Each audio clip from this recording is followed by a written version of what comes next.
Hey, it's your girl Heather Byrd here, and I will be reading from Report from Part 1 by Gwendolyn Brooks.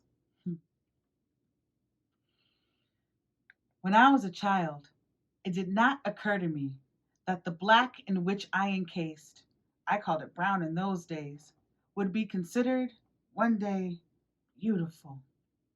Considered beautiful and called beautiful by great groups.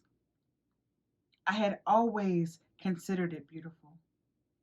I would stick out my arm, examine it, and smile. Charming and convenient. For mud on my leg was not as enunciatory as was mud on the leg of light rose herd.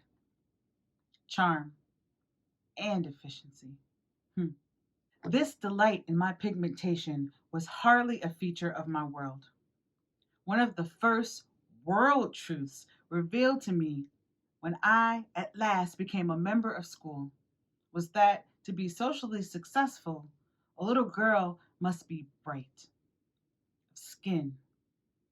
It was better if your hair was curly too, or at least good grade. Good grade implied usually no involvement with the hot comb, but bright you marvelously needed to be. Exceptions? A few. Wealth was an escaped passport.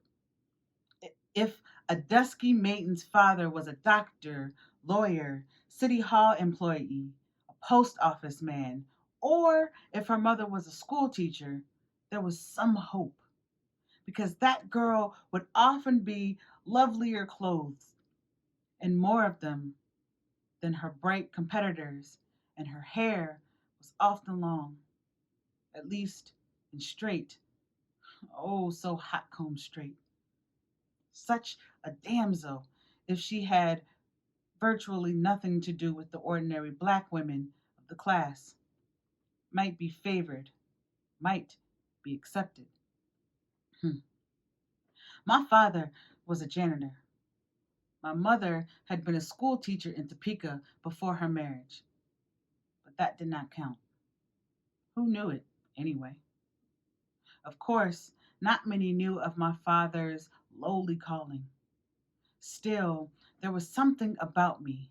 Even though in the early years I wore decent dresses because my Aunt Bueller, a sewing teacher at the Booker Washington High School in Tulsa, was making them for me, sending me, on occasion, 5 at a time.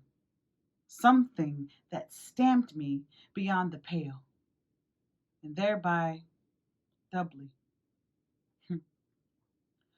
All I could hope for was an achievement of reverence among the lesser blacks. Alas, requisites for eminence among these I had not. I had not brass or sass. I did not fight brilliantly or at all on the playground. I was not ingenious in gym, carrying my team single handedly to glory. I could not play jacks. I could not ride a bicycle. I did not whisper excitedly about my boyfriends for the best of reasons. I did not have any.